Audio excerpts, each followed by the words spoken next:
Doctor Padma, इस क्षेत्र में अगर हम बात करें एडवांसेस की, क्या क्या नई चीज़ें आई हैं सामने या आने वाली? बहुत सारे नई चीज़ आए। तो पहली चीज़ है कि जो हम इमेजिंग के द्वारा, सीटी या एमआरआई के द्वारा ये तय कर सकते हैं कि कौन सा हिस्सा ब्रेन डेड है, कुछ नहीं हो सकता, और कौन सा हिस्सा डाइंग है, उसको हम रिवर्स कर सकते हैं। वो रेडीली अवेलेबल है। नंबर 2, जो डॉक्टर शाकिर ने भी बताया था कि बहुत सारे चीज़ें जिसमें वो डाइंग ब्रेन को सैल्वेज कर सकते, रक्तनाली को दोबारा रफ्तार बना सके या लाइफ सेविंग प्रोसीजर्स कर सके। तीसरा है, जो हम सोच रहे थे कि डेड ब्रेन कुछ नहीं हो सकता, अब तो गया है, उसको कैसे वापस आ सकते, न्यूरोप्लास्टिसिटी कैसे इंक्रीज कर सकते, स्टेम सेल के दरें, टीएमएस के दरिया, बहुत सारे चीज़ें भी अभी एडवांसेस में आ रहा है। तो डेफिनेटली जैसे डॉक्टर यू सिंह ने कहा, उम्मीद तो बहुत है अभी कि किसी रूप में कभी भी कुछ ना कुछ हम हेल्प कर सकते हैं। जी। और अब शुरू कर रहे हैं रैपिड फायर, यानी छोटे छोटे सवाल और छोटे छोटे जवाब। डॉक्टर पद्मा, आपसे शुरू कर रहे हैं। स्ट्रोक और हार्ट अटैक एक ही स्थिति है, एक ही सिचुएशन है? नहीं। डॉक्टर शाकिर, स्ट्रोक एक ही प्रकार का हो सकता है? नहीं, या दो प्रकार का होता है। डॉक्टर यू सिंह, स्ट्रोक सिर्फ बुजुर्गों को ही होता है? जी नहीं, छोटे लोगों को भी हो सकता है, कम उम्र के लोगों को भी। जी।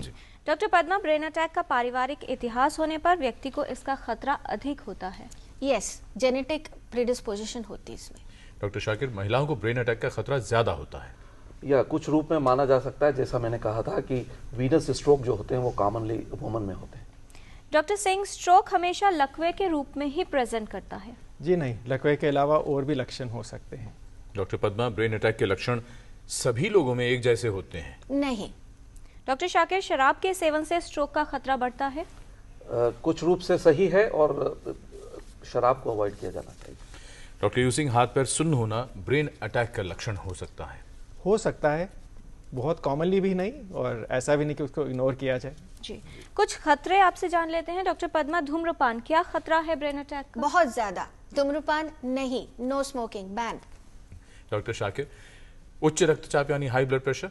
जी, यह सबसे महत्वपूर्ण कारण होता है और आजकल जो है यंग एज में देखा जाता है, तो स्ट्रोक जो होता है लंबे समय के बाद होता है, तो जितना जल्दी ब्लड प्रेशर को रोका जाए उतना अच्छा है। जी। डॉक्टर सिंह, शारीरिक श्रम यानी फिजिकल एक्टिविटी न करना? फिजिकल एक्टिविटी ना करें, ब्लड प्रेशर, शुगर दोनों बढ़ती हैं, रक्त का जो दौरा है ऑलरेडी कम हो जाता है, तो उससे स्ट्रोक का एक बहुत बड़ा फैक्टर है होने का। डॉक्टर पद्मा, डाइटिंग या अचानक वजन कम करने से भी ब्रेन अटैक का खतरा बढ़ सकता है? ब्रेन अटैक पता नहीं, बट बहुत सारे बड़े बुरे चीज हो सकती है, सो डेफिनेटली ये नहीं करना। No direct correlation, but it's bad. जी। ठीक। डॉक्टर शाकिर हुसैन, मधुमेह यानी डायबिटीज? या ये भी एक सबसे महत्वपूर्ण कारण है स्ट्रोक का। जी। डॉक्टर यू सिंह, वृद्धावस्था क्या ये खतरा है? डेफिनेटली ये खतरा है। Doctor Padma, atrial fibrillation? Absolutely, बहुत बड़ा। डॉक्टर शाकिर, कोलेस्ट्रॉल का बढ़ा हुआ स्तर? बिल्कुल, ये जो धमनियों की हार्डनिंग या जिसे हम एथेरोस्क्लेरोसिस कहते हैं, उसको जो है बढ़ावा देता है। डॉक्टर सिंह, कैल्शियम की कमी या हड्डियां कमजोर होना? इससे कोई डायरेक्ट रिलेशन नहीं है। डॉक्टर पद्मा, ब्रेन अटैक में तुरंत एस्पिरिन लेना फायदेमंद होता है? यस, इनफैक्ट लेवल 1 एविडेंस है। जी। डॉक्टर शाकिर, ब्रेन अटैक होने पर व्यक्ति को सुला देना चाहिए तो फायदा होगा? मोटे तौर से सही है, लेकिन करवट दिलाकर। डॉक्टर यू सिंह, अचानक बोलने में परेशानी या चेहरे का टेढ़ा होना ब्रेन अटैक की वजह से हो सकता है? जी हाँ।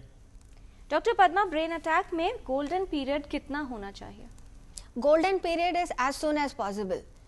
4.5 आवर्स इंट्रावेनस थ्रोम्बोलिसिस, बट ये नहीं सोचना कि वो हो गया तो क्या करें।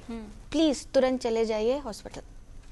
डॉक्टर शाकिर, ब्रेन स्ट्रोक एक मेडिकल इमरजेंसी है जिसमें तुरंत अस्पताल पहुंचना है? बिल्कुल सही, ये सबसे महत्वपूर्ण है, ये हम बार बार रिपीट करेंगे।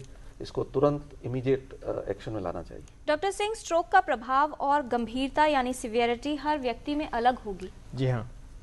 डॉक्टर पद्मा, ब्रेन अटैक द्वारा हुई क्षति को रिवर्स नहीं किया जा सकता। एक बार जो नुकसान हो गया दिमाग में, उसे वापस नहीं किया जा सकता। ये मैं नहीं मानती हूँ, रिवर्स कर सकते हैं और इम्प्रूवमेंट हो सकता है। अच्छा। डॉक्टर शाकिर, स्ट्रोक का प्रभाव इस पर निर्भर करेगा कि अटैक मस्तिष्क के किस भाग में हुआ है? बिल्कुल सही है, क्योंकि मस्तिष्क के हर हिस्से का अलग अलग काम होता है और उसी के आधार पर उसके स्ट्रोक के लक्षण होते हैं।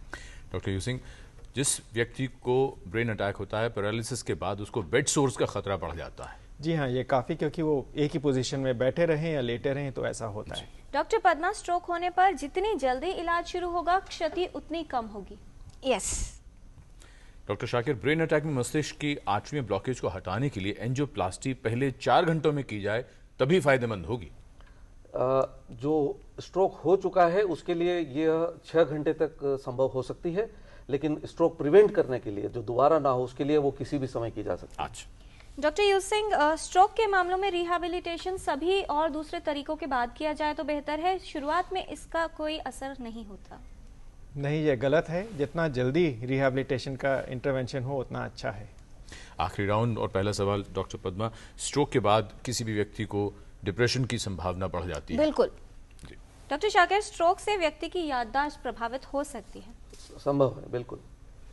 डॉक्टर यू सिंह, रिहैबिलिटेशन से सिर्फ रोगी की मांसपेशियों को मजबूत बनाया जाता है, उसके अलावा और भी बहुत सारे काम, जैसे आपको बताए पहले। जी, इस तमाम जानकारी के लिए बहुत धन्यवाद doctor you Singh, doctor Shakir Hussain, doctor Padma, आप सभी का। विस्तार से ये थी जानकारी कि स्ट्रोक को किस तरह से मैनेज किया जाए और ख़ास तौर पर अगर व्यक्ति को स्ट्रोक हो जाता है उसके बाद रिहैबिलिटेशन की कितनी अहम भूमिका होती है व्यक्ति को इंडिपेंडेंट बनाने में और उसकी ज़िंदगी को बेहतर बनाने में। तो आज की भाग दौड़ में अपनी सेहत को बिल्कुल नज़रअंदाज न करें, न भूल जाएं, और फिर निदा फाजली को उस शेर की तरह कि मिली हवाओं में उड़ने की वो सजा यारो कि मैं ज़मीन के रिश्तों से कट गया यारो। अगले सप्ताह जब मैं और किरण लौटेंगे टोटल हेल्थ में, तो हम बात करेंगे एक और महत्वपूर्ण विषय, गर्भावस्था में देखभाल के बारे में। केयर ड्यूरिंग प्रेगनेंसी विषय होगा अगले टोटल हेल्थ का। तब तक के लिए नमस्कार।